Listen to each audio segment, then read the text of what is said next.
Good evening. This is Seth Engelborg, Chair of the Nantucket Conservation Commission. We are meeting for the Thursday, May 22nd meeting of the Conservation Commission.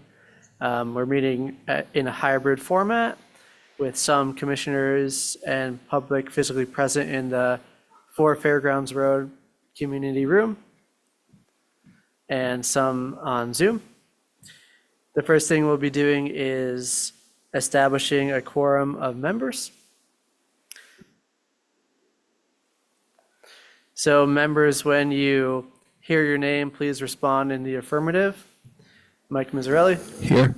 Joe Plandowski. Here. John Schaefer. Here. RJ Turcott.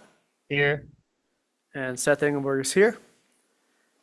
Moving on, we need to go over the continuances that we have tonight. Under public hearing, notice of intent, section C or section B, we have the Nantucket Islands Land Bank, Smooth Hummocks Way, SC 48 3893, continued till June 26. Under section C, we have Sconset Beach Preservation Fund, 59 through 83 Baxter Road, SC 48 3759, continued until June 5th. Under section D, we have Act 2 LLC, 14 Plover Lane, SC 48 3905, continued till June 5th. And I believe that's all of our continuances tonight. With that being said, commissioners, I need a motion to accept the agenda. So moved. Thank you, Mike. Thank you, Joe, for the second. We do need to do a roll call vote. Mike Mizzarelli. Aye. Joe Plandowski. Aye. John Schaefer. Aye. RJ Turcott. Aye. Seth Engelborg, aye. That carries unanimously. Moving on, we'll be going to public comment. This is for items not on the agenda. We'll be using the select board's established procedure for public comment, limiting discussion to, or limiting comments to 3 minutes or less and not engaging in back and forth discussion, just taking comments under advisement for the future. At this time, does anyone physically present in the room wish to make a public comment? Does anyone on Zoom wish to make a public comment? Seeing none, we'll move on to our public hearing. And we'll begin under notice of intents. Notice of intent waiver required, section C for pre-January 1st submissions. We'll start tonight with the Summer House of Nantucket Realty Trust, 10 and 16 Ocean Avenue, SC 48 3824. Commissioner Turcott is recused, but we still have enough for a quorum. And this is represented by Art Gasparo. Good evening. Thank you, Mr. Chairman. I'm here along with Attorney Valerie Moore, as well as I see that Mr. Stan Humphreys is in the attendees list, and I don't know if you could bring him over as well. And the some additional information, supplemental information, was filed with the commission by Ms. Moore and Mr. Humphreys. So I will turn it over to her, and should there be any other questions through the process that I could assist with, I will also be here. Ms. Thank Moore, you, I'll Art. recognize you at this time. Thank you, Art. Good evening, members of the commission. My name is Valerie Moore. I'm an attorney with Notter McLennan and Fish, 155 Seaport Boulevard in Boston. Just to help Mr. Humphreys, I believe the phone number that's listed is what he needs to be promoted as a panelist in order to be able to speak to the commission. That's listed under attendees. It's the phone number that ends in 1654. So Thank you. Jeff, can you do that, please? thank you. So we submitted a letter, and I'll just go through the contents of it briefly. At the last hearing before the commission, you expressed concerns about the activity that we've described as dining in the dunes, which takes place seasonally in what's shown on the plan as the open sand area. Each day, staff of the summer house carry 10 tables and accompanying chairs out into the sand area for lunch service only. When lunch service concludes, the tables and chairs are removed by hand, and the area does not have any remaining signs of the activity that went on there earlier in the day. There are no structures associated with it. There are no alterations associated with the activity. It is simply chairs and tables carried out into the area for people to have lunch and then removed by hand that same day. The definitions of alteration and of activity are very clear in the Wetlands Protection Act regulations, both under the town bylaw and under the state act. It's very clear that this activity does not fall within the definition of an activity that would be jurisdictional under the Wetlands Protection Act regulations. It does not involve alterations of any of the runoff characteristics of the area. It doesn't involve draining, dumping, dredging, damming, discharging, excavating, filling, or grading, the erection, reconstruction, or expansion of any buildings or structures, pilings, the construction or improvement of roads and other ways, the changing of runoff characteristics, intercepting or diverging of ground or surface water, installation of drainage, sewage, and water systems, the discharging of pollutants, the destruction of plant life, or any other changing of the physical characteristics of land. Because this activity is not jurisdictional, it was not part of the notice of intent that was submitted before the commission. We want to be clear that the notice of intent that was submitted was limited to the removal of the portion of the deck that's shown on the plan and the relocation of the shed, because those are the only jurisdictional activities that are proposed.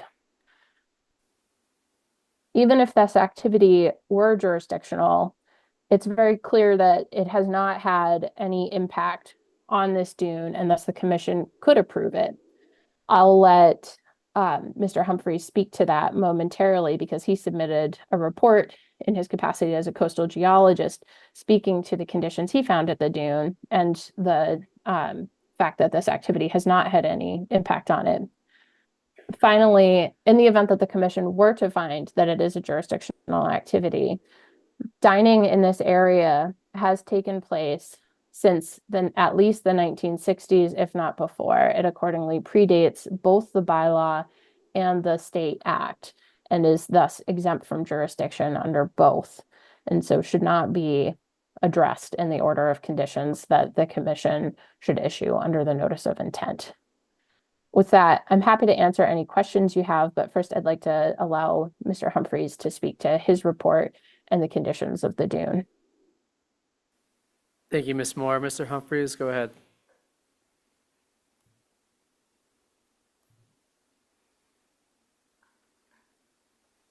Oh, it looks like his phone number is still listed as an attendee and needs to be moved over to panelist to allow him to unmute.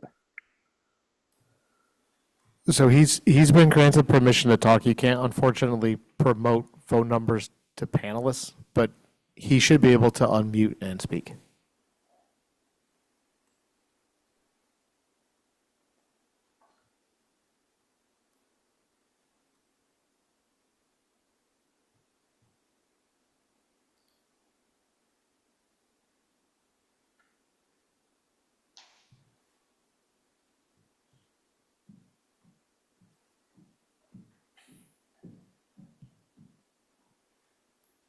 If you're on Good the evening, phone, Commissioners. you have to dial *6 to unmute. He got We it. can hear you now. Yes, Go ahead. you can. Okay. I apologize for that, and I apologize for not coming on with an audio. I mean, a visual. It's only audio. Yes, my name is Stan Humphreys. I'm a coastal geologist with environmental consulting and restoration out of Plymouth. I submitted a two-page letter to the commission dated May 15th, and whereby I looked at the existing conditions and made comments on regulatory compliance. I think it's important for the commission to understand that this site and the area of the activities are not unique along Ocean Ave. The existing conditions of these resource areas are very similar to that exist all along that road with respect to topography, soils, geology, and vegetation. And I provided a figure 1 to show that there are two areas that I think the coastal dune can be subdivided. You'll look at area 1, an extensive area that is equally composed of open sand areas and vegetation, primarily shrubs. Area 2, which is a little bit more seaward, has a lot of primarily beach grass, pretty active part of the primary frontal dune, which I'm sure that the commission is familiar with the terminology. I've shown that in figure 2, representing the primary frontal dune with a landward boundary that's commensurate with the velocity zone at the elevation 9. It's also a limit of moderate wave action, or a LIMWA. And if we go to figure 3, we've zoomed in on the property, and the FEMA map clearly shows the extent of the velocity zone.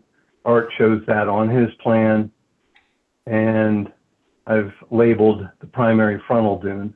The reason that I've done this is that with the change in the state regulation several years ago, primary frontal dune was per se significant.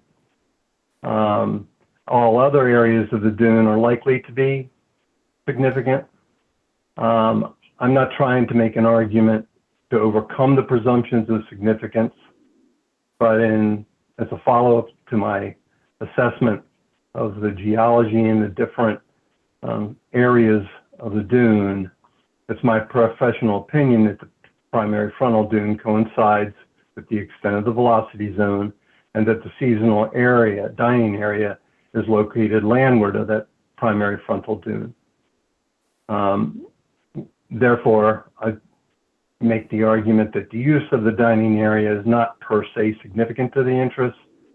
And since it's not in the flood zone, the area is not necessarily significant to flood control. And nor is this a retreating shoreline, as the bylaw focuses in on, since it's accreted at a rate of 0.5 or half a foot per year. Therefore, it's not likely to be significant to storm damage prevention. At some time in the future, perhaps, but notwithstanding the above opinion, I think that under the local and the state wetlands protection regulations, they're similar, and that there's no adverse effects standard as it applies to activities on or within 100 feet of the coastal dune. That the seasonal dining in this open sand area complies with the performance standards and has had no adverse effect on the coastal dune. With that, I'm available for questions. Do you mind if I make 2 more quick points before we take your questions?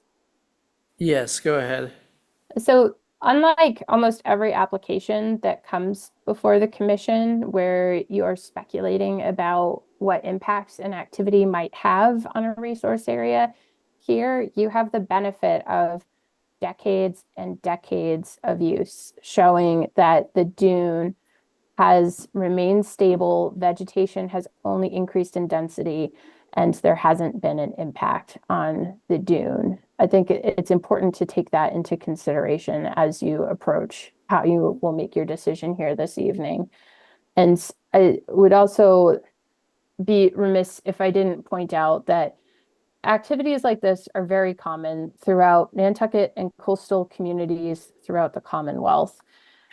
Any kind of activity like this, if the commission were to purport to regulate it under the Wetlands Protection Act, opens the door to significant questions about transient activities and whether or not a notice of intent is required, such as, you know, if someone were to carry a beach chair out and sit in the dune for the day while they painted the seascape, does that require pre-authorization under the Wetlands Protection Act? I think most people would conclude no, and certainly the decades of interpretation under the Wetlands Protection Act would suggest that it does not require authorization. This is not any different than that. The chairs and tables are carried in and out, just as you carry your chair to the beach and remove it with you when you leave for the day. I doubt any of you have filed a notice of intent when you choose to do that, just as the summer house did not hear and should not be expected to. Thank you. Thank you. Commissioners, any questions or comments at this time? Yeah, Mike, go ahead. Thank you, Mr. Chair. I was concerned about this at the first meeting that we heard about the dining in the dunes. I remain concerned about it. I do think this activity is in our jurisdiction, and just by going in daily, I feel is destabilizing to the beach grass and the fragile plants that are in this area. I don't really want to spend a lot of time. I don't specifically have questions on it. And I think if we supported this activity, you'd be opening all kinds of can of worms that will have fire pits or seating areas in other areas of the dune. So I am not in support, just as this one commissioner for the moment. Thank you. Thank you. Other commissioners? Yep. John, go ahead. Yeah, I'm probably about 180 degrees opposite from Mike on this. I don't even think it's in our, jurisdiction. And even if it is, I don't think, after reading the letter that was submitted on May 15th, that it's going to have any adverse impact. So I have no problem with it. Joe, anything to add? I'm supporting Mike's position on this. What I would say to Ms. Moore is that was a well-written letter. I was able to read it for once, going through it and understand what's going on. So I thank you for that. Thank you, Joe. And I also agree with Mike on this one. I think there's a large amount of inconsistencies in the application and the dialogue here tonight and the wording used. The applicants here are using the words activity in their oral testimony and then claiming it's not an activity. Their coastal engineer is saying this isn't in the dune system, but they're calling their dining program dining in the dunes. I mean, we can get past all that and figure out what the actual resource area is, which I'm fully confident it's in the buffer zone to the coastal dune, which would be protected under our local regulations. But I think there's a lack of clarity on what's actually going on this site. And the reality is this. I take Ms. Moore's point about bringing a beach chair to a beach. Maybe you're a regular of a specific beach and you really love to use your GPS and you go to the same exact GPS spot every single day. And you're probably having an impact by doing that. But it's much less likely that individual people are doing that than on a daily service, multiple times a day, people are bringing tables and chairs, food service, there's wait staff personnel, there's people walking out in there into that dining area. And we need to consider, people are saying here, there's no impact. I don't see how that's a reasonable thing to say. By doing this, by claiming this area, you are eliminating the possibility for landward and lateral migration of the dune, which is a called out protected interest of the regulations, and given the utmost importance of climate change resilience and mitigation on Nantucket, projects that promote dune migration should be supported. They shouldn't be pushed aside. So I think by doing this dining, it might seem minor in theory, but it absolutely has impacts to our wetland resource areas. I just went and checked because I was interested too in a few factual things. So the applicants are saying that this dining program has been continuously running since the 1960s. That very well may be true, but we don't have any definitive evidence of that, at least in our packet at this point. We have aerial photographs that show, in 2023, tables were there. In 2014, tables weren't there. In 2007, tables weren't there. 1998, tables weren't there. And, maybe the photographs were just taken at the wrong time, or who knows, and maybe there is evidence that could be submitted to this commission showing that this is a pre-existing use. But unless we have definitive evidence of this use happening, not on just a one-off basis, but happening as an ongoing permanent thing, that doesn't meet the standard for pre-existing use. I also checked what the definition of activity is in our local bylaw and the Wetlands Protection Act. And I disagree entirely with Ms. Moore's point. I think that this activity does include the alteration of land. You're compacting sand, you're limiting the sunlight available to that soil for vegetative growth to come up and to spread. That's alteration. And I went to the Wetlands Protection Act and looked at, because I said, okay, maybe this is a minor activity. In our current regulations that went into effect in January 1st, we have minor activities, but this submission predated that. There's not really anything in minor activities in the pre-January 1st local regulations, but minor activities are called out in the Wetlands Protection Act. I read through every single one of the minor activities, and this doesn't fall into any of them. And then at the bottom, it says if it doesn't fall into any of those minor activities, it needs to be applied for with a RDA or a notice of intent. So to make the assumption, or to make, not assumption, to make the claim that this is something that doesn't need to be permitted, in my opinion, is categorically wrong, and not something I would be willing to support as the chair of this commission. Commissioners, anything to say about that? Okay. We will go to members of the public. Do any members of the public physically present in the room wish to speak? If so, please identify yourself for the record, any connection you have to the project, and say your piece. Hi, my name is Willa Arsenal. I'm speaking on behalf of the Nantucket Land and Water Council this evening. I am going to submit a letter that I think you've all been given a copy of, and I'm happy to give a copy to anybody virtually present as well, but I'll submit it so that it can be officially entered into the record. My apologies for not having it in by the submission date. I just want to start by echoing some of the same concerns that the commissioners have brought up already. My consideration of the word activity, I would also argue, is not in conjunction with Ms. Moore's definition, but I'll move beyond what's already been stated, and I just want to be brief in saying that I would caution the commission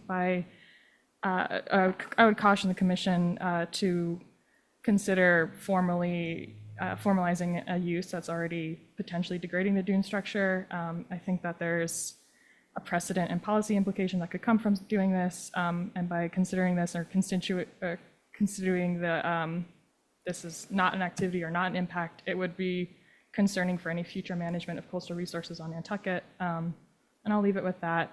Thank you so much. Thank you as well. Just for the record, we do have receipt of your letter submitted physically to this commission, but we're not going to discuss it today because it wasn't received prior to the filing notice deadline. It will be posted in the pack for public consumption and for the applicant's representatives to review. Should there be an additional meeting after this one, we can discuss it at that time.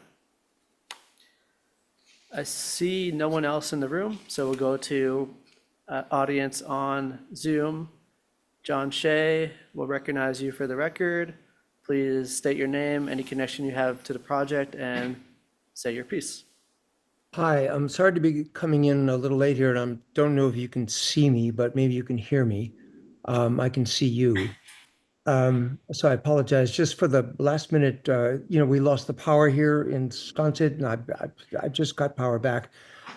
Anyway, so is this concerning the summer house property down in Sconset?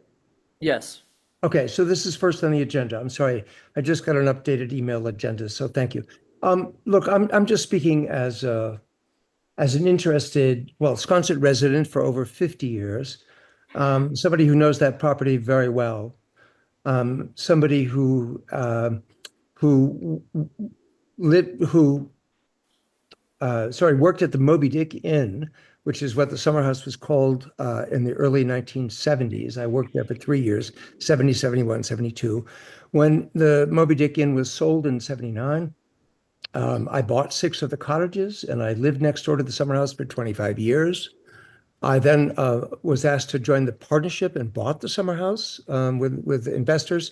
In 1985, I owned it for 15 years till 2000, and I've just been kind of a Sconset resident and friend of the property for many years. Anyway, my history goes way back. Here's what I just want the commission to understand, and you may already know this, and forgive me if you already do, that in 1884, the Nantucket Railroad was extended to Sconset.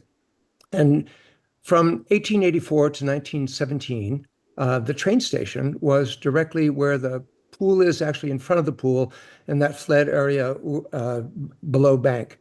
There were 3 buildings there. There was the train station, all the support buildings. There was a platform. The train came in. 30,000 people a year came out to Sconset in those days. They scattered all up and down the beach. They went up to the hotels and the restaurants and things like that for all those years until 1917, World War I broke out. A few years later, somebody named Clement Reynolds, bought the old railroad buildings and he turned it into a restaurant called the Old Sconset Inn. And from 1935 until 1956, it operated there on the beach, exactly where the pool and the beach is. Obviously not down to the high water mark, but sort of where the pool is, but in front of the pool. And I have photographs that could show all of this to you. And then there were walkways that brought people up to the bank, up bank to the hotels and other places. But the old Sconset Inn was not only a cocktail lounge, but it was a restaurant. And it operated there, like I said, for 20 something years, 1930, 1956.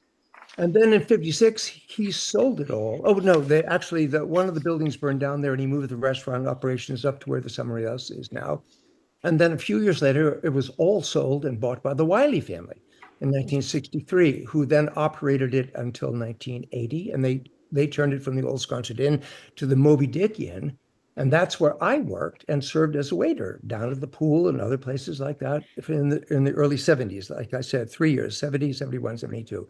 And while there wasn't a formal restaurant down at the pool, people ate and drank there, and people played volleyball, and people did all kinds of things from Sconset, and the hotel guests and other visitors would come to Sconset. And then in you know the rest of the story. In 1979, the Moby Dick Inn was sold. It was turned into the summer house by a woman named Sandy Rubin. And again, the premises were maintained and they were expanded upon.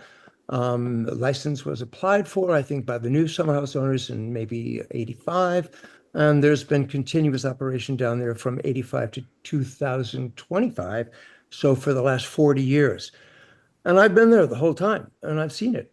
So that's all I wanted to say, that it has been a core part of the experience of living in Sconset for not only the residents who live here, the 400 homes, and I say this as a member of the Sconset Civic Association, where I'm a board member. I know we represent the 400 families that live in Sconset and the people who go to the summer house inn up above, who go down to the pool and the restaurant down below, and who have used it, for all these years, and love it, and hope that you will see a way to continue the operation as it has been a commercial operation, as we just discussed, since 1884. So, Ray, thank you for that. If you have any questions, I'll be happy to answer any. Thank you, John. Any Thank other you. members of the public wish to weigh in at this point? Okay, commissioners, anything else to add? Mike? Thank you, Mr. Chairman. That was an interesting piece of history, Mr. Shea. Thank you. I actually enjoyed hearing some of that, or all of it, I should say. But I do remain concerned about that activity in the dune. And the summer house will continue to go on with their other activities. And we're here actually because of some of the activities that were outside of the way they should be operating there. Yeah, that's all I have to say. Thank you. Thank Thank you. Do the representatives for the applicant wish to say anything else at this point? We would, at this point, wish to request a continuance from the commission so that we can submit for the record evidence of the dining operation in the open sand area extending back to the era prior to the adoption of both the local bylaw and the State Wetlands Protection Act. I am not available June 5th, so I would ask that the commission continue it to its June 26th meeting. I Thank believe you. that is the next This will one. continue till June 26th. We appreciate your time today. Thank you. And with that, fortunately, there's a little bit of an emergency situation. I need 5 minutes and I'll be back. Take a quick break for 5 minutes.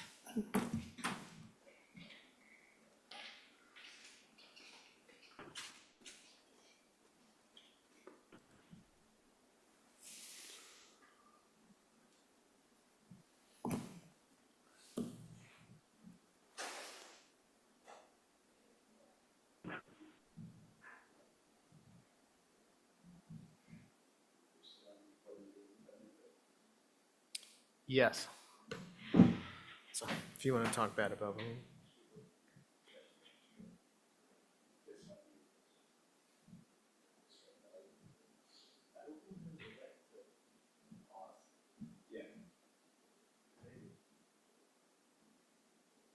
Charles, do you want us to pause this?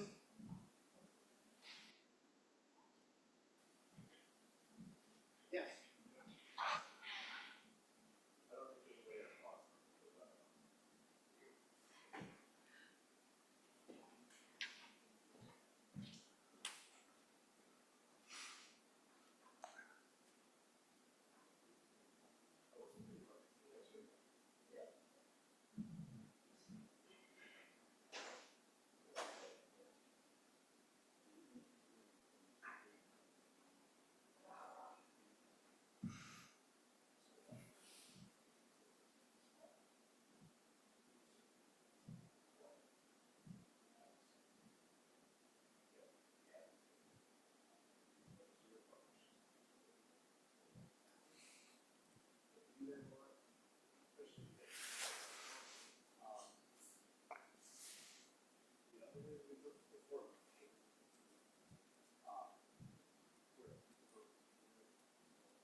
power might be out at some people's houses if we live in the Mid-Island area. So at my house, probably at your house. I mean, a hedgehog needs a very specific temperature, so we get care to go and plug in the backup pieces of cord. Minor dinner reservation. You're good, yeah. All right, you ready? Yes.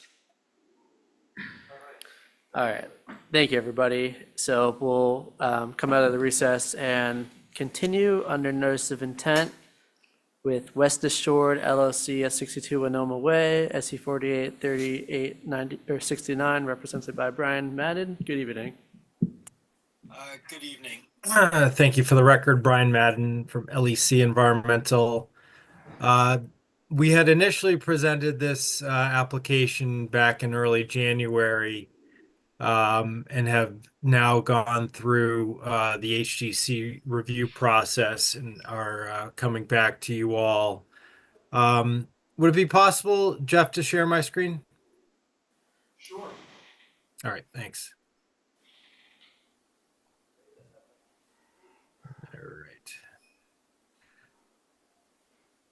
All right. So just for orientation purposes, subject parcel 62 Winoma is located here at the southwesterly corner portion of Tom Nevers Pond at the terminus of Winoma Way. You can see, I'll zoom in a little bit here.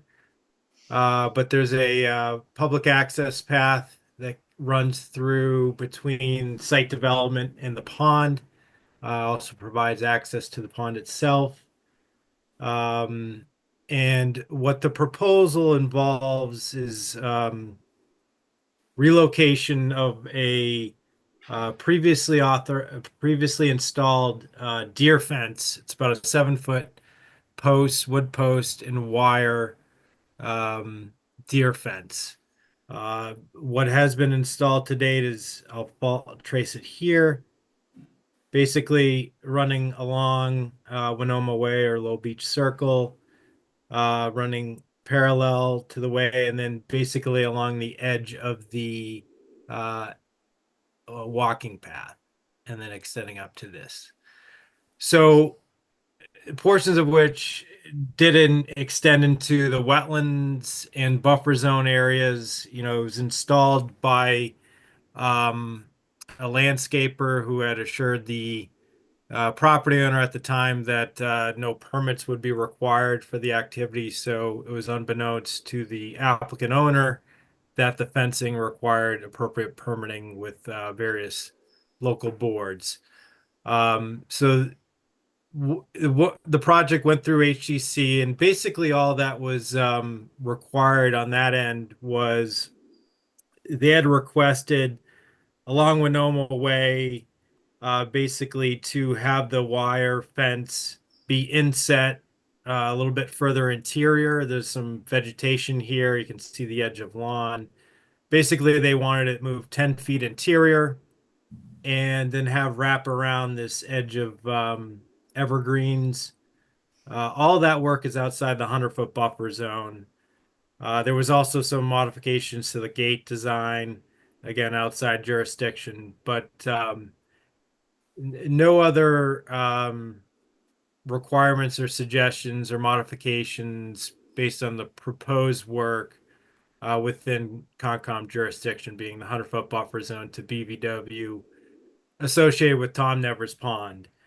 And so what is being proposed is to relocate the fence along the 50-foot buffer zone in compliance with the regs submitted at the time, with a few exceptions where the existing lawn area encroaches into the 50-foot buffer zone and the fence would be installed along the lawn edge. It is this stretch through here, which is about maybe anywhere from 5 to 15 feet interior off of that 50-foot. There's a small location right here where there's irrigation boxes, and then this corner right through here, where the lawn edge again does extend into the 50-foot buffer zone. So the fence would all be relocated interior. As you can see, there'd be an ample migratory pathway border between the pond and the fence to allow any wildlife to migrate through the area. And as proposed, the relocation would not result in a long-term adverse effect to wildlife habitat or migratory activities.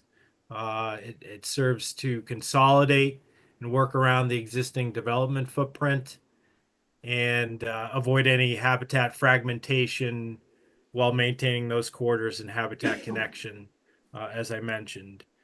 And with that, I'll turn over to questions. I'd be happy to stop sharing or continue if you like. Thank you, Brian. Commissioners, questions, comments? Mike, go ahead. Thank you, Mr. Chairman. I feel badly for the applicant that the deer situation is so bad down there that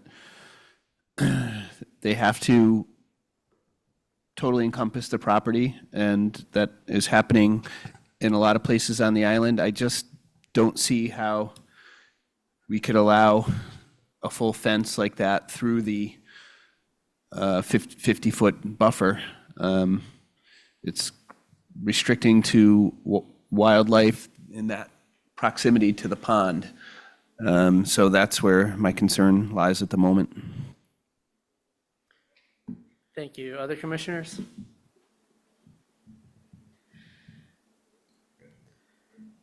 Okay, yeah, I agree with Mike entirely. I think that there's ample room on the site to relocate all of the fence to be outside the 50-foot buffer, or to provide alternatives to that fence to have the same level of deer protection. And the location of the fence is simply not needed. So, you know, in applying for a waiver, well, it doesn't meet the performance standards. In applying for a waiver, you either have to look at long-term net benefit. I can't see how that would apply here. Or no adverse impacts, no reasonable alternatives. Well, there's plenty of reasonable alternatives. Moving the fence, having something else, you know, I'm not going to go through the whole list because that's the applicant's job, but it doesn't meet the standard. Commissioner Turcott, go ahead. Thank you, Chair. I'm in agreement with both of you. Thank you. Anyone else? Okay, we will go to members of the public. Any members of the public physically present in the room wish to make a comment? Any members on Zoom wish to make a comment?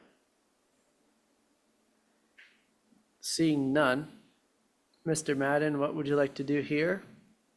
Yeah, thank you. Just a few comments or responses. So the intent, as stated in the original NOI application for the fences, for privacy and protection for deer browsing.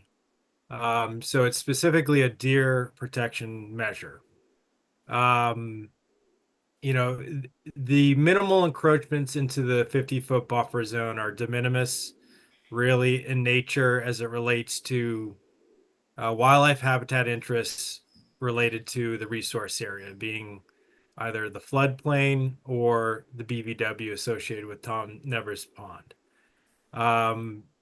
You know, I think it would certainly may be helpful for the commission to come out to the site and conduct an on-site to review where the fencing is proposed to be located in relation to where it could be approved against the 50-foot buffer zone. You know, shifting it over 5 to 15 feet is not going to result in some adverse effect to wildlife habitat and usage out here. It's pretty nominal in nature. And as it comes to alternatives, you know, it goes back to what the primary purpose of the fencing is. Again, deer protection and privacy while trying to avoid any adverse effects to the resource areas and associated interests. And I think the primary interest here relates to wildlife habitat and migration.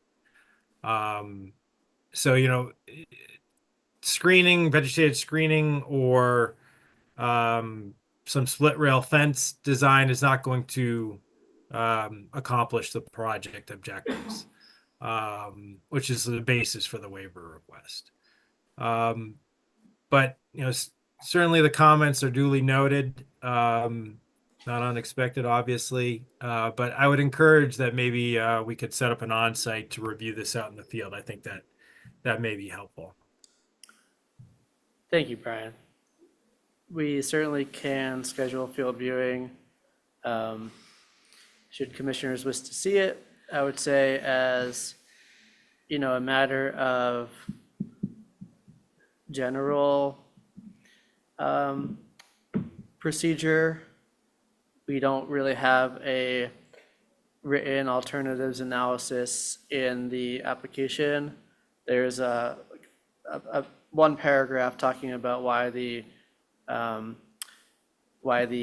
waiver is requested and what the purpose is, but that doesn't really meet our standard under the Nantucket regulation. So at the minimum, we would require that before moving forward. I think given that and the desire to do a site visit, it would be my suggestion to you to continue, but that is obviously up to you. Yeah, no, I think we would like to continue given the short week next week. Probably be looking to continue to June 26th with getting you materials in advance of that and maybe trying to set up a meeting or an on-site for the 24th. Yep. So let's just double check here. Yep, so the next field viewing, or the field viewing for that meeting would be Tuesday, the 24th. You can coordinate with the staff to figure out what time that would be. I don't think we have anything else planned for that day as of now. It'll probably be like 4:15, 4:20 by the time we got there. Yep. And then we can continue this application till June 26th. Thank you very much. Thank you as well. Have a good rest of your day. You too. Okay, moving on in our agenda, we will be skipping down to the public meeting. I don't believe we have any orders of conditions to do today. We don't have any requests for determination of applicability, so we'll be moving on to minor modifications. Our first is 12 Pond, or Kane at 12 Pond Road, SC 48 3555, represented by Don Bracken. I was gonna fill in. Okay, well, that's nice of you. So we'll have Brian do this application then. All right, thanks so much. Brian Madden from LEC Environmental. The minor mod is for a slight driveway relocation, reconfiguration, along with a reconfiguration of the approved garage, which is in the outer 100-foot buffer zone, to the vegetated wetland. Pretty simple, straightforward what the modification is. On the site plan, does show the previously approved version to the current proposal, which is a slight reduction in square footage as well. Thank you. Commissioners, any questions or comments? No. If not, is there a motion to approve and issue the minor modification? So moved, Mr. Chairman. Thank you, Mike. Is there a second? Second. Thank you, Joe. By roll call vote. Mike Miserelli, Aye. Joe Plandowski, Aye. John Schaefer, Aye. RJ Turcott, Aye. Seth Engelberg, aye. That carries unanimously. Thank you, Thank you. Brian. And now we'll move on to Osprey Way Realty Trust at 1 Osprey Way, SC 48 3741. And this is when we get to do the fun thing. So I recused from the NOI and the amendment, and I'll be recusing from this minor mod too. Our vice chair is not with us today, so we need to elect a chair pro tem to hear this application. Who would like to chair today? Mike would. I'll do it if you don't want to. Okay, Jeff's here to help you out, but yeah, I'm recused. Just ask Chloe to tell you what it is. And then the hard work's Okay. over. All right, are we ready? I will. Oh, go ahead, Mike. You got it. Mike's got it. Okay, Chloe, we're ready. Okay, exciting stuff. All right. Chloe Coggins with Nantucket Surveyors on behalf of the applicant. Patricia A. Halstead, trustee of Osprey Way Real Estate Trust. We have before you a minor modification request. Specifically, we have a revision on our plan, the footprint areas for the previously approved expansion of the existing dwelling in the cottage. And on the site plan, we have it highlighted in red. The dwelling that is closest to Humming Pond is a pretty simple revision. The cottage in the back is a little bit more significant. The additions that they kind of had surrounding the house, they've kind of consolidated the addition to just the southeastern portion of the cottage, but outside of the 50-foot no build. And yeah, I can take any questions if you have any.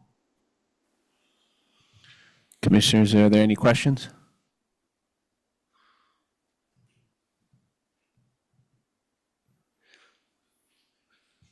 Seeing none, does somebody want to make a motion? Motion to approve the minor mod.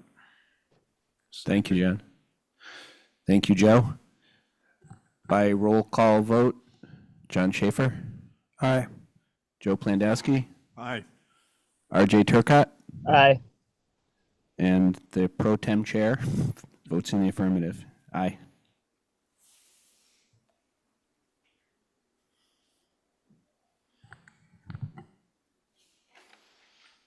It was well done. Thank you.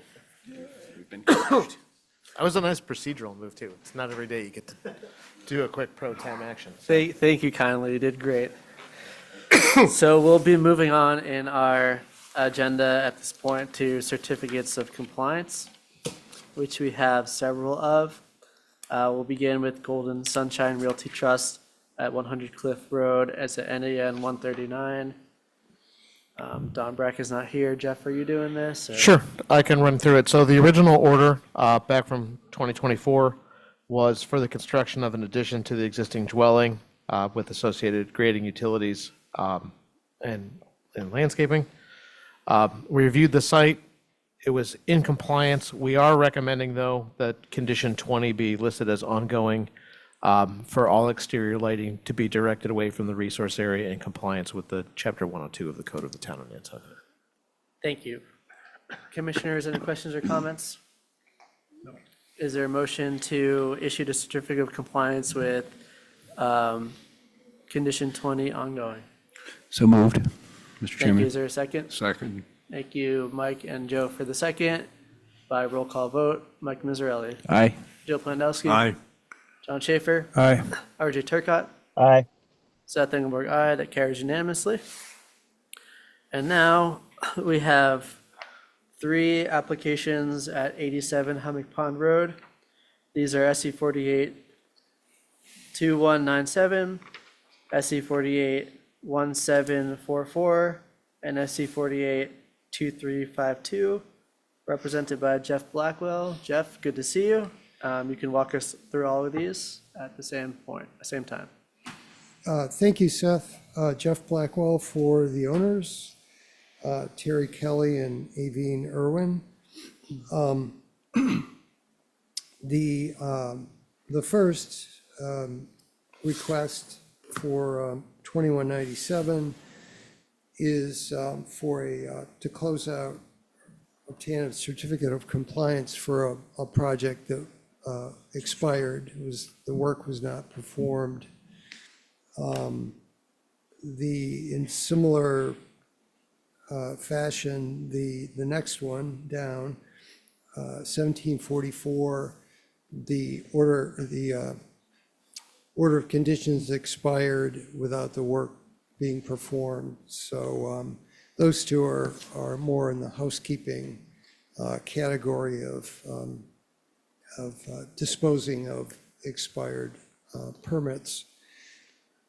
The third one, which is for SE 48 2352, is for the project as completed, which included sort of taking a site that was basically a junkyard and cleaning that up, constructing a cottage, and in addition to the cottage, and then a main house, driveway.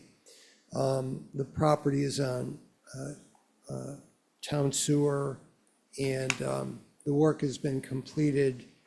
And Jeff, I think you've been out to see the property. Yes, so we went out and did an inspection. I'll say I actually personally did this one. I had kind of a vested interest. The original 1744 from 2004 was one of my projects in my previous life, so I really wanted to see how it ended up and inspect how it all shook out. But everything was in compliance with their orders, and Jeff accurately described it. Thank you. So what we're going to do is we're going to split this up into two motions. The first motion we need is to issue the certificates of compliance for SE 48, 1744, and 2197 to close out and invalidate those orders. Is there a motion to that effect? Motion to close out 2197 and 1744. Thank you. Is there a second? Second. Thank you, Joe. By roll call vote, Mike Miserelli, Aye.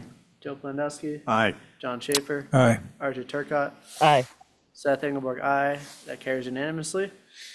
And now for 2352, is there any ongoing conditions for this order that staff is requesting? No. Okay, so we need a motion to issue the certificate of compliance with no ongoing conditions for SE 48 2352.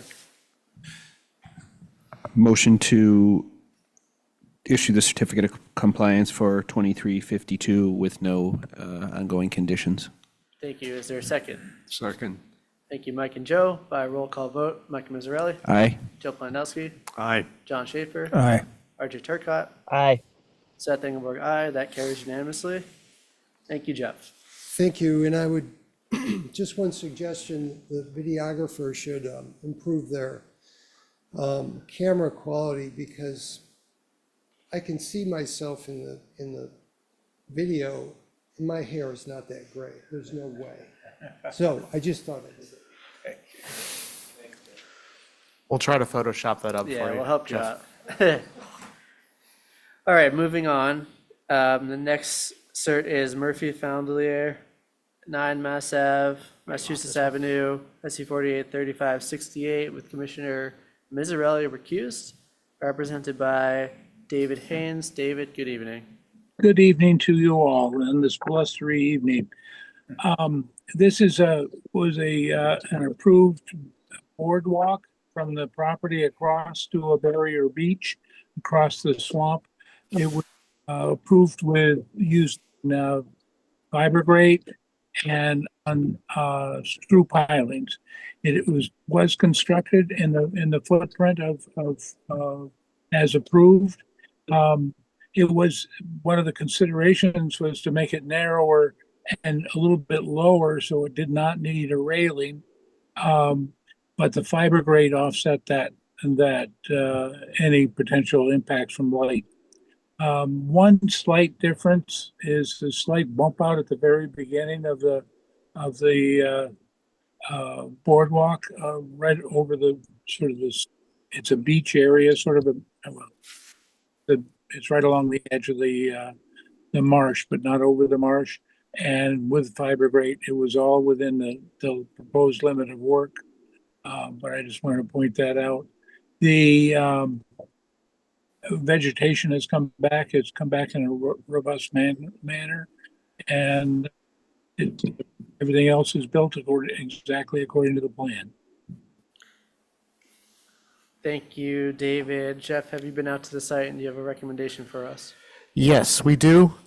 This is a kind of a choice for you guys. I think we're recommending this as an ongoing condition to issue the certificate of compliance with this, that there's a condition 20 that just reads, to maximize light penetration, the surface of the raised walkway shall be fiber grate or similar. So that way, if there's maintenance going forward, it doesn't start to drift away from fiber grate or change materials substantially. But it's kind of a weird condition to put ongoing, but I think it makes some sense. Okay, and do you think the bump out area requires a minor modification or no? No, we looked at it, it was within the described limit of work. I think we went out there, it's pretty small. Didn't really seem to be of great effect. Okay, commissioners, any questions or comments? No. If not, is there a motion to issue the certificate of compliance with ongoing condition 20, is it? Yes. Yeah. 20. Motion to approve SC 483568 with ongoing condition number 20. Okay, is there a second? Second. Thank you, John and Joe, for the second. By roll call vote, Joe Plandowski, Aye. John Schaefer, Aye. Archie Turcott, Aye. Seth Engelberg, aye. That carries with 4 in the affirmative and Commissioner Miserelli recused. So we'll move, thank you, David. Thank you We'll very now much. move on to Easton Street LLC at 55 Easton Street, SC 483590, represented by Brian Madden. Thank you very much. Brian Madden from LEC representing the applicant. This is an order of conditions issued January 2023 for raising or elevating existing single-family dwelling, some reconfiguration, some additions, decks, steps, and other site amenities, improvements within the flood zone, and also a 100-foot buffer zone to an off-site IVW. Everything has been completed of substantial compliance. Be happy to answer any questions. Thank you, Brian. Jeff, have you gone out to the site and do you have a recommendation for us? Yes, we would recommend the issuing of a certificate of compliance with no ongoing conditions. Thank you. Commissioners, any questions or comments? Not, is there a motion to that effect? Motion to issue the certificate of compliance for SC 483590 with no ongoing conditions. Thank you, Mike. Is there a second? Second. Thank you, Joe. By roll call vote, Mike Miserelli, Aye. Joe Plandowski, Aye. John Schaefer, Aye. Archie Turcott, Aye. Seth Engelberg, aye. That carries unanimously. And we'll move on now to 4 Quays Pasture Nominee Trust, 4 Quays Pasture Road. There's 2 of these. The permit numbers are SC 482903 and 3293, represented by Brian Madden. Thank you very much, Brian Madden from LEC, for the applicant. The 2903 was an order that was expired and no work was conducted under it. So that we refiled a new notice, which was 3293. That was for proposed pool and associated work activities within the buffer zone to BVW. And everything has been completed in substantial compliance with that order. And I'd be happy to answer any questions. Thank you, Brian. We'll start with 2903. Is there a motion to issue the order, issue the certificate of compliance to invalidate that order? So moved, Mr. Chairman. Thank you, Mike. Is there a second? Second. Thank you, Joe. By roll call vote, Mike Miserelli, Aye. Joe Plandowski, Aye. John Schaefer, Aye. Archie Turcott, Aye. Seth Engelberg, aye. That carries unanimously. And then for 3293, Jeff, have you been out to the site and do you have a recommendation for us? Yes, we have been. We agree it's in compliance, but we're recommending conditions 19, 20, and 21, essentially related to the outdoor lighting and the operation of the pool, be listed as ongoing conditions. Thank you. Commissioners, questions or comments?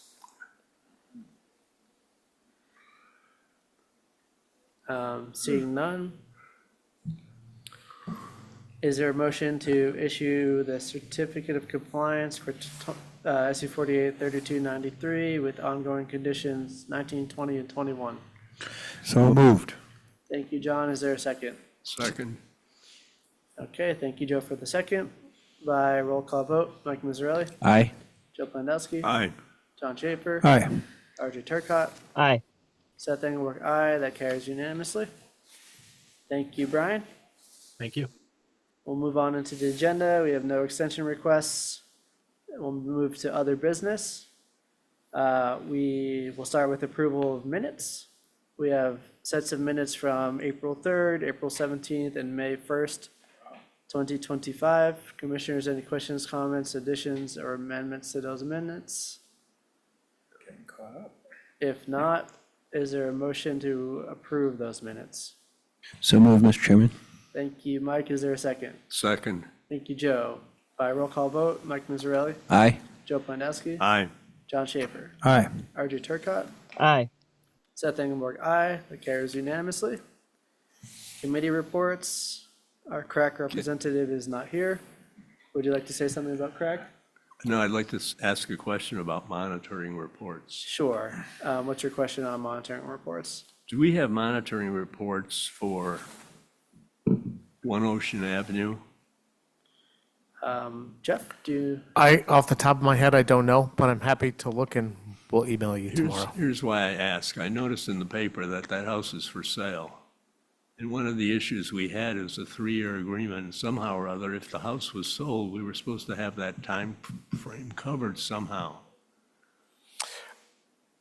I know we've received some correspondence from Wilkinson, who is doing that work through this construction. I'll make sure that that's all in place and we'll send that around for everyone to see. That's probably Jeff. important because that'll be coming up on Plover when we get to that.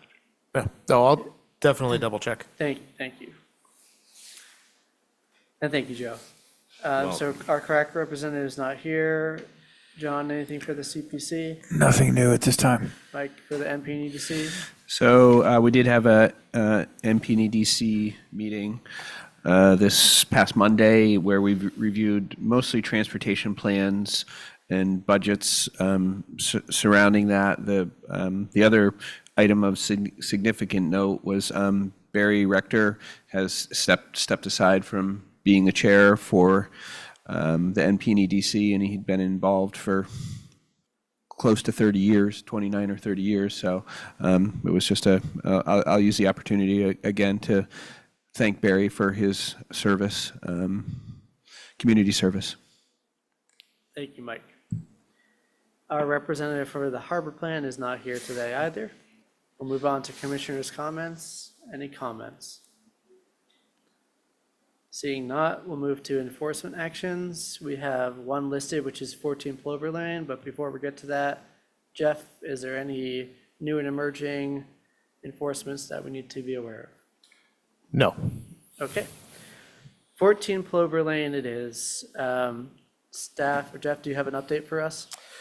I know Will and I talked about this. I know we're still planning on having George here for kind of the fuller update here shortly. I know the question that was up in front that was scheduled for discussion on this tonight related to the potential use of deer fencing to protect any of the replanting or regrowth areas. And that was what was being hoped to be discussed and acted upon. Okay. Mr. Madden, would you like to make a comment? Yes, thank you very much.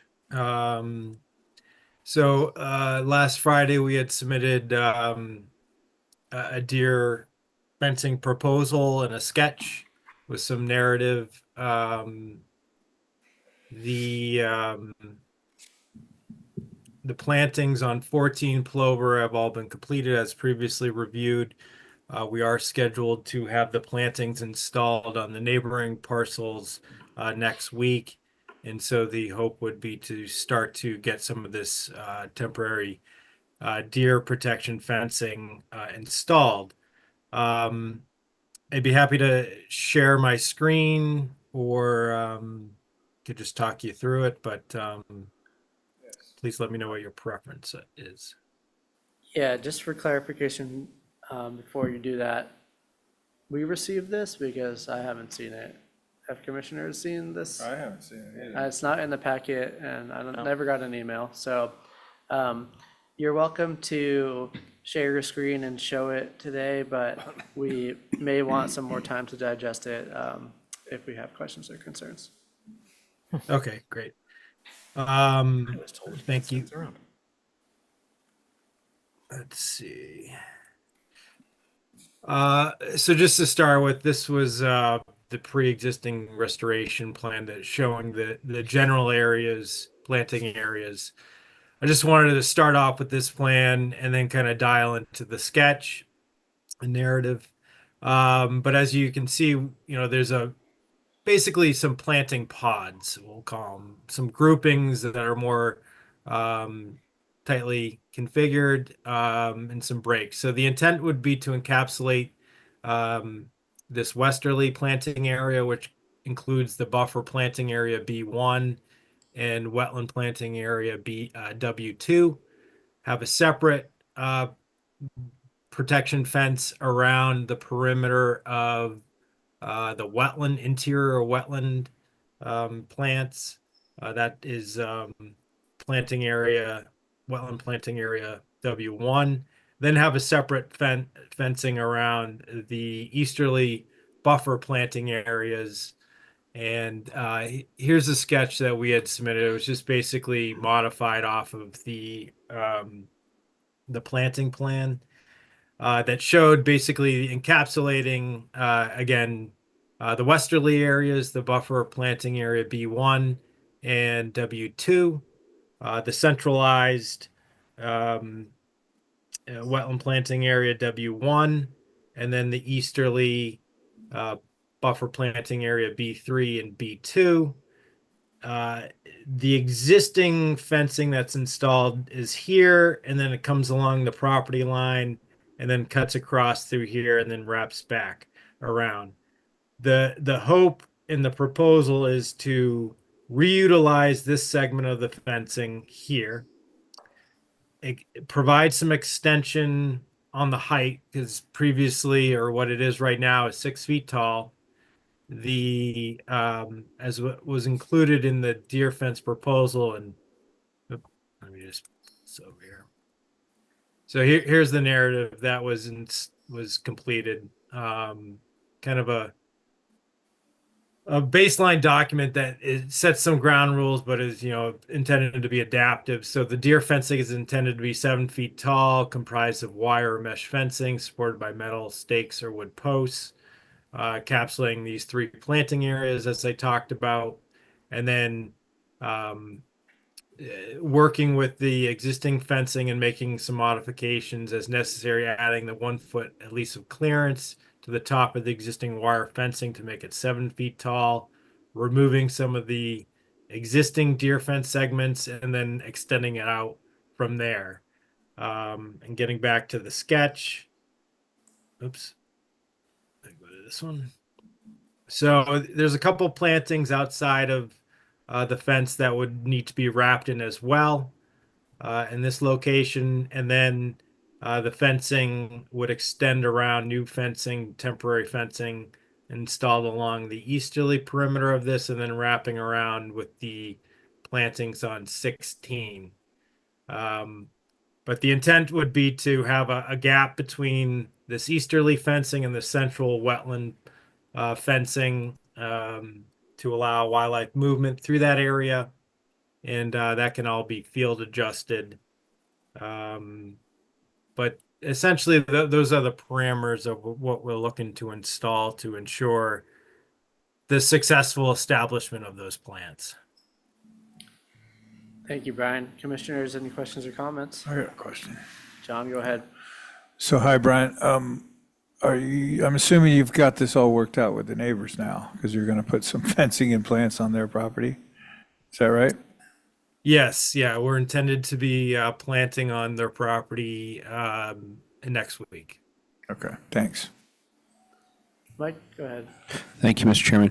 Brian, how, I didn't see the letter, or it didn't really even come up clearly on the screen, but how, is there a time frame that you're thinking that the deer fence has to stay up, as in 1 year, 2 years, 3 years, 6 months, or what are we proposing something for that? Good question. I shied away from putting an exact time frame on it. I think, it's something that we could review. There's going to be an annual report at the end of the year. We could talk about it then, and we're going to be back in front of the commission to discuss that. The duration of that, I want to keep it somewhat open-ended as needed. We don't want to keep it any longer than it needs to be out there. But I was a little hesitant to put an exact time frame on it. But I think there's enough check-ins with the commission that we could see how long it needs to be out there and then pull the trigger to remove when everyone's comfortable. Thank you. This commission has the authority to put in a timeline should we desire to do so, or we could require a specific, reporting in that annual report that would justify why that fence is still needed, or we could require additional monitoring past that annual report. So it's really up to us to decide what we want to do here. Do you have something in mind, Mike? Well, I just think it's important, with it being wire fence, that it doesn't get inadvertent, or even plastic fence, that it doesn't get inadvertently left out there and wrapped in and just becomes a mess. I'm fine with visiting it on a regular basis with the reports. So I don't mean to be vague, but if we really wanted to, we could say, put a timeline on it. We could say 1 year. Yeah, I think we can just say that in the annual report, there needs to be justification as to why the fence is either continue to be required or no longer needed.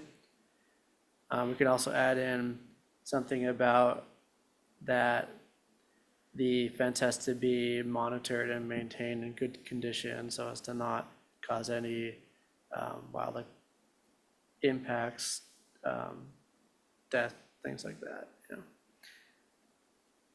That would be fine with me. I've been one of the commissioners that's been speaking to the need for them to have deer fence so that the plants can be successful. So I'm not looking to hold them up at all to protect the plants. Okay. Anyone else here? So in order to allow this, we need to amend the enforcement order to accept this deer fence sketch as part of the restoration planting plan, and to delineate the requirements we want for monitoring that fence. Sounds like everybody's okay with having an annual check-in as to whether the fence is still required. Would anybody like additional monitoring on a more frequent basis than the annual time period? There was one thing I saw in Yeah, reading go the ahead, Joe. documents.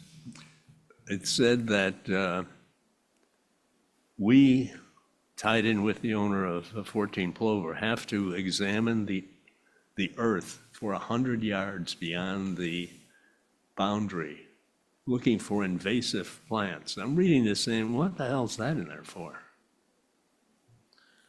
And I'll find the thing and I'll send it to you. Sure. We can talk about that probably in a notice of intent application.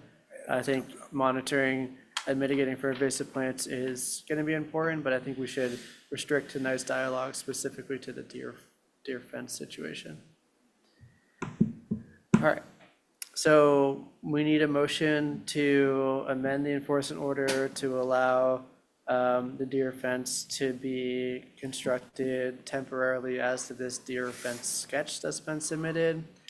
And we also should require in that, that in the annual monitoring report, a documentation of the condition of the fence is submitted to the commission, and any breaks or maintenance issues have been dealt with, and that in the annual report, a justification for whether the fence needs to be retained or removed is supplied. Is Okay, somebody, would I'll somebody take a like shot at it. to make you don't have to say the whole thing. You can just say, I'll make a motion So- to that effect. Oh, okay, that's easy. Then I'll make a motion to that effect. I was Okay. going to take a shot at it, though. Thank you, John. Is there a second? Second. Thank you, Mike. By roll call vote, Mike Mazzarelli, Aye. Joe Plandowski, Aye. John Schaefer, Aye. RJ Turcott, Aye. Seth Ingberg, aye. So Jeff, will you amend that EO and coordinate with Brian to let them know when they're ready to go?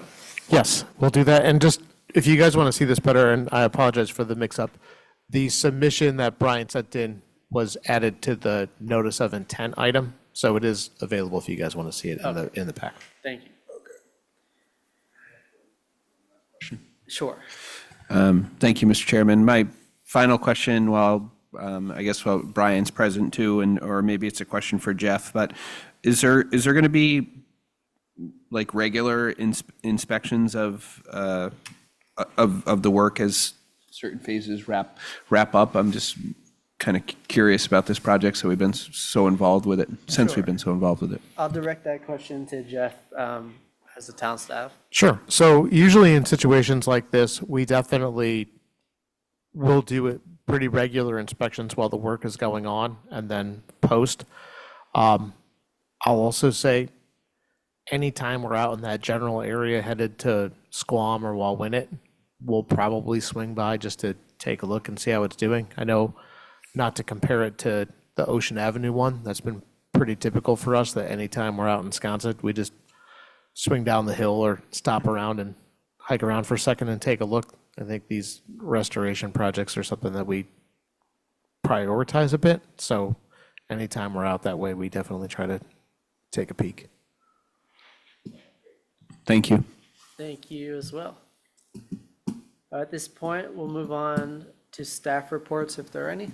None from me. Okay, and we have reached the end of our meeting agenda, so we need a motion to adjourn. Motion to adjourn, Mr. Chairman. Thank you, Mike. Is there a second? Second. Thank you, Joe. By roll call vote, Mike Mazzarelli, Aye. Joe Plandowski, Aye. John Schaefer, Aye. RJ Turcott, Aye. Seth Engelberg, aye. That carries unanimously. This meeting is adjourned. Thank you all and have a good rest of your night. Thank you.